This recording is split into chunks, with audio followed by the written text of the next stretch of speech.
InfoCité, le journal de l'info de proximité sur la 95.2. Présentation Ousmane Dao.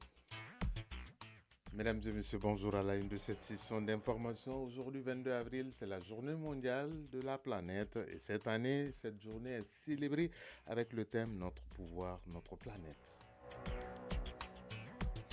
Dans ce journal, dans notre page culture, on vous fera découvrir le carré dans le milieu mandingue. À Kankaba précisément, Mamoutou Dante nous dira à quoi sert le carré, qui est une organisation sociale dans le Mali. La page internationale sera développée par Aïssata Yanougou. Elle nous emmènera au Cameroun où les enseignants en grève appellent à 4 jours de col morte dans tout le pays. En Éthiopie, le programme alimentaire mondial compte interrompre ses aides. Pendant ce temps, le pape François, décédé hier à l'âge de 88 ans, sera inhumé samedi prochain au Vatican. Ce sera à 8h temps universel. Voilà pour le sommaire. Dans un instant, les détails. 22 avril, merci d'avoir choisi la chaîne Le pour vous informer et bienvenue. Aujourd'hui, cette date, c'est bien la célébration de la Journée mondiale de la Terre. Le thème retenu cette année est « Notre pouvoir, notre planète ». Une opportunité pour les acteurs en charge de la protection de l'environnement de plaider pour une gestion durable des terres. À ce sujet, je vous propose la présidente de l'association Oumundiko qui revient sur la gestion des déchets plastiques à Bamako. Son association, c'est Dontech 4 Eco. Partout au Bamako, on voit qu'il y a des déchets, comment amener des solutions pour réduire ces déchets-là. Cette année, le thème, c'est notre pouvoir, notre planète. Parce que quand on dit notre pouvoir, notre planète, il ne s'agit pas d'être riche ou pauvre. Il s'agit d'utiliser nos pouvoirs qu'on a, de contribuer à cette protection de l'environnement. C'est aussi le lieu d'encourager ces jeunes, de faire appel aux jeunes pour leur engagement, surtout à utiliser des outils numériques pour protéger cet environnement. On a un projet en cours, le projet c'est une application. Dans l'application, il y aura des contenus éducatifs pour sensibiliser les gens à protéger l'environnement. On passe dans chaque famille pour déposer des poubelles et il y aura un montant à payer, un montant mensuel. Par exemple, dans la famille, si on a des problèmes, c'est avec l'application, on nous alerte. Question aussi d'inondation, à travers l'application, on nous alerte et nous, à notre retour, on alerte les autorités. Des plateformes en ligne, ça aussi, c'est une deuxième. Ça, on est sur Bamako seulement, mais bientôt. C'est un processus qu'on va suivre. La protection des terres est l'affaire de tout le monde. Et on va se rendre à présent au quartier Banangabougou pour parler santé en commune du district de Bamako. Ce quartier dispose désormais d'une nouvelle polyclinique dénommée Medipôle. Kounani Bamani nous le fait découvrir. Inaugurée pour renforcer le système sanitaire malien, la polyclinique Medipôle est une structure de santé privée. Elle est dotée d'un plateau technique ultramoderne et de plusieurs spécialités. C'est là pour le bien-être des populations, nous confie son promoteur, Dr Noum Waigalo. Nous avons la mission de développer le secteur privé.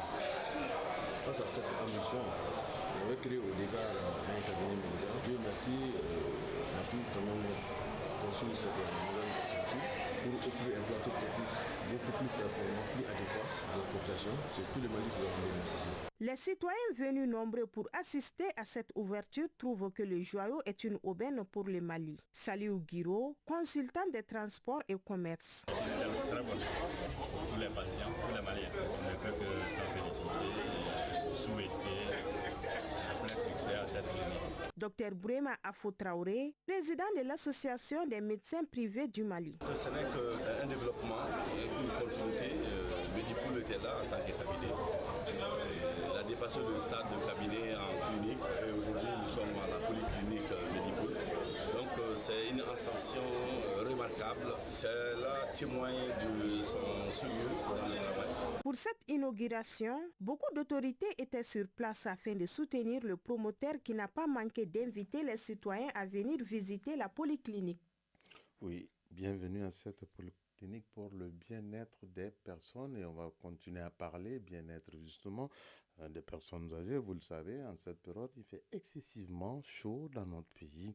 Les personnes âgées sont très éprouvées, souvent fragilisées par l'âge et par les maladies chroniques.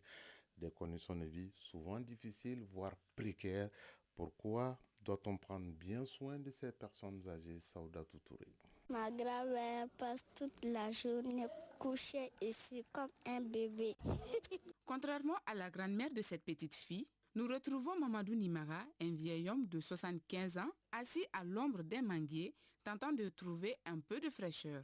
Il fait très chaud. Je viens m'asseoir ici pour un peu d'air frais. Parfois, je dors sur mon canapé en bambou parce que je n'arrive pas à dormir pendant la nuit à cause de la chaleur. Dans la journée, je peux me laver 2 à 3 fois pour me rafraîchir et je bois beaucoup d'eau.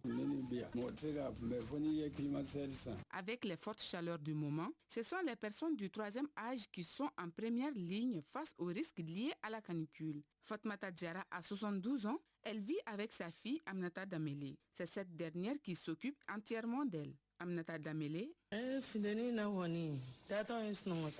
En cette période de chaleur, ma mère arrive à peine à rester dans la chambre. Depuis que cette canicule a commencé, du matin au soir, elle reste sous la véranda. Je couvre son corps avec une serviette imbibée d'eau fraîche pour la mettre à l'abri. Hassan Boire s'occupe elle aussi de sa sœur Awa Boire qui a plus de 73 ans. Avec cette chaleur, sa grande sœur a beaucoup de difficultés, nous confie-t-elle. Vraiment, la chaleur nous fatigue. Ma sœur aînée souffre de plusieurs maladies. Avec la température actuelle, toute son alimentation a changé. Elle n'arrive pas à manger et elle boit beaucoup d'eau. Nous n'avons pas de climatiseur. Je suis obligée de la faire sortir et la coucher sous un hangar. Les personnes âgées n'ont ni les moyens ni les ressources physiques pour se protéger convenablement. D'après les médecins, leur organisme plus fragile régule moins la température corporelle, ce qui augmente le danger de déshydratation. Mohamed Haïdara, médecin. Les personnes âgées sont particulièrement vulnérables aux effets de la chaleur. La déshydratation, des pathologies respiratoires surtout ou des troubles cardiovasculaires. Il y a des mesures de prévention et de protection. C'est de bien hydrater les personnes âgées, de faire boire de l'eau régulièrement, même s'ils n'ont pas soif, 1,5 litres par jour. Sauf s'il y a une contre-indication médicale, il faut éviter les boissons trop sucrées. Les boissons alcoolisées, c'est des boissons qui déshydratent. Les faire manger des aliments riches en eau, comme la pastèque, les légumes, des bouillons, etc. Il ne faut pas rester à l'intérieur de la maison ou rester dans un endroit où il y a trop de chaleur. Selon toujours le praticien, les plus de 65 ans représentent désormais plus de la moitié de ces consultations en cette période. Actuellement, les personnes âgées consultent beaucoup plus que les jeunes et cela s'explique par plusieurs facteurs médicaux et physiologiques. Il serait judicieux de bien protéger les personnes âgées et les enfants qui sont les premières victimes. À présent, le tour d'horizon de l'actualité internationale. Et ce tour sera développé par Aïssata Yanouga en direct dans ce journal. Bonjour Aïssata et bienvenue. Bonjour Ousmane. On prend la direction tout d'abord du Cameroun où un mouvement des enseignants notamment appelle à 4 jours d'école morte dans tout le pays. La grève commence ce mardi et durera jusqu'au vendredi 25 prochain. Elle intervient au moment où les délégués régionaux ont annoncé la tenue des examens blancs. Les syndicats ont 6 principales revendications. Parmi elles, la tenue d'un forum national de l'éducation pour repenser l'école et la revalorisation du statut spécial des enseignants afin qu'ils puissent se consacrer uniquement à leur métier. Ils demandent aussi une convention collective spécifique, notamment pour les enseignants du privé. Cette grève de 4 jours appelée école morte dans tous les établissements du public et du privé du Cameroun est organisée par plus d'une dizaine de syndicats réunis dans le collectif des organisations des enseignants du Cameroun. Ousmane Dao. En Éthiopie, le PAM, le Programme alimentaire mondial, veut interrompre ses aides au sein du pays. Le Programme alimentaire mondial planifie d'interrompre son aide en mois de mai prochain pour 650 femmes et enfants souffrant de malnutrition à raison des manques de financement. Dans ce pays, sans l'aide d'urgence, 3,6 millions de personnes n'auront plus accès à l'aide alimentaire. L'agence onusienne a partagé cette information dans un communiqué. Ousmane Dao, les funérailles du pape François se dérouleront le samedi prochain à la place Saint-Pierre au Vatican. Et ce sera à partir de 8h temps universel.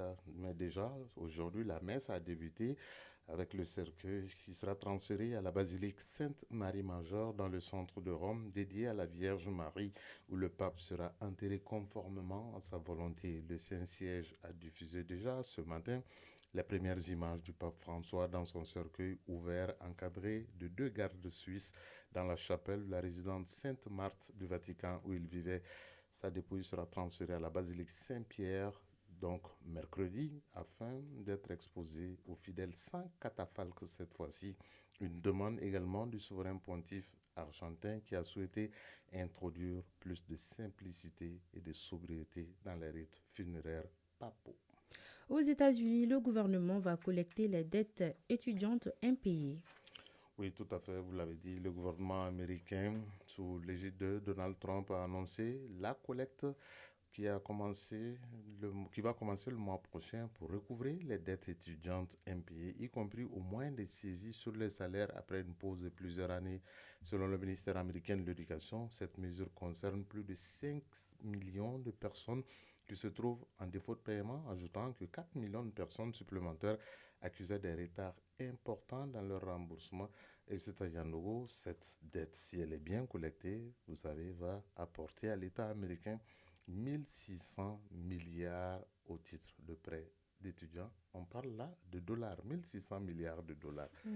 Est-ce que vous connaissez le carré? Non. Eh bien, restez avec nous, on va découvrir dans un instant dans la page culture. D'accord. À présent, la page culture.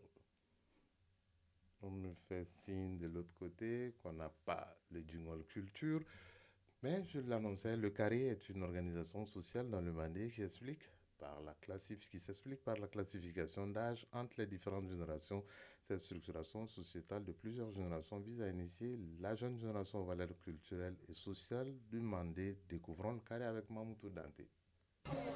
Un des plus vieux cercles du Mali, Kaaba ou Kangaba, situé dans la région de Koulikoro, a toujours enregistré l'authenticité de l'histoire mandingue. En effet, Carré, classe d'âge, une organisation sociale qui explique la classification d'âge et des sociétés, en est une parfaite illustration.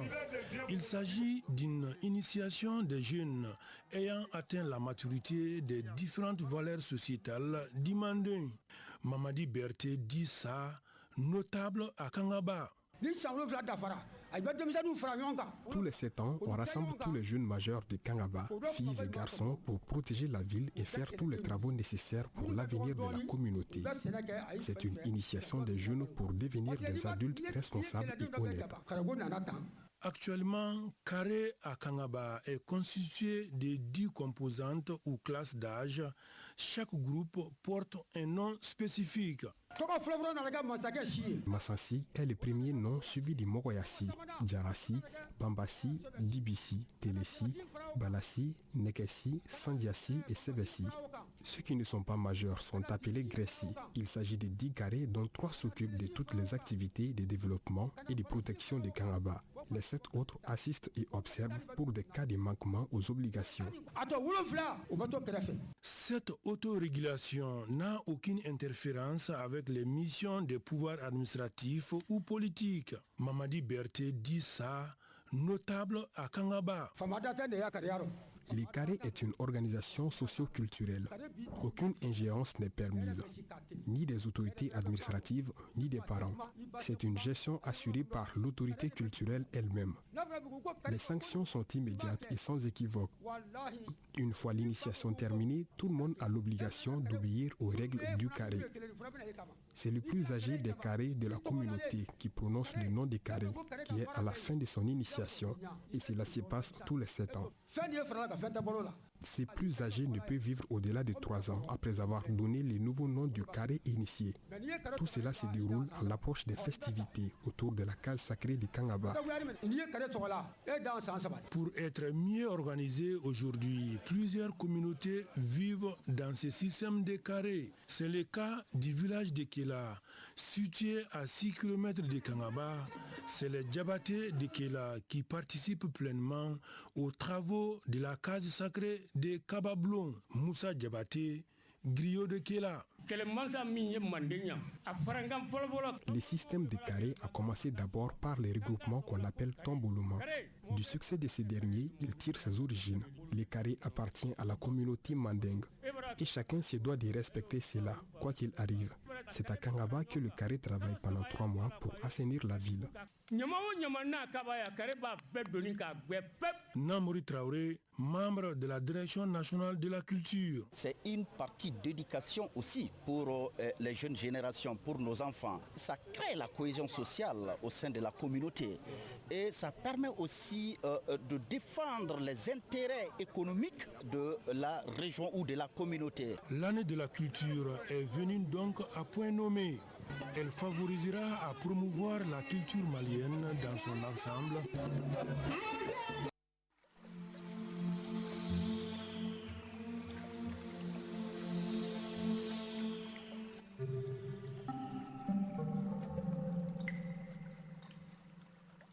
À présent, la couleur du temps, le thermomètre affiche 37 degrés sur Bamako et environ. La maximale attendue sera de 40 degrés Celsius et le soleil se couchera à 18h46. Et pour ce qui est du reste de la semaine, pour la visibilité, elle sera bonne sur l'ensemble du pays et sera caractérisée par un ciel nuageux à couvert. Les températures minimales seront comprises entre 22 degrés et 28 degrés Celsius. Les plus basses seront prévues dans la région de Taoudéni. Les températures maximales seront comprises entre 37 degrés et 46 degrés Celsius. Buvez beaucoup d'eau. Les plus fortes températures sont prévues dans les régions des Cailles et des Gao. Et puis dans quelques régions, on va enregistrer également la pluie cette semaine, notamment entre aujourd'hui, mardi et vendredi, dans les régions de Sikasso, Bougouni, Djoïla, Kita, Koulikoro, Mopti Ségou, Kouchala et Kita. Alors prenez soin de vous et des autres si vous êtes à table. Bon appétit si vous avez fini de manger, bonne digestion. Chacun de nous ne peut être une étoile, mais tâchons de briller pour éclairer là où nous sommes et travaillons à la beauté des choses. C'est pourquoi, dans un instant, vous aurez tout sur l'actualité sportive avec Awa Kamisoko, Bourema Diallo et Moussa Diabaté. Bonne suite de programme en compagnie de la chaîne 2. La chaîne 2 sur la toile,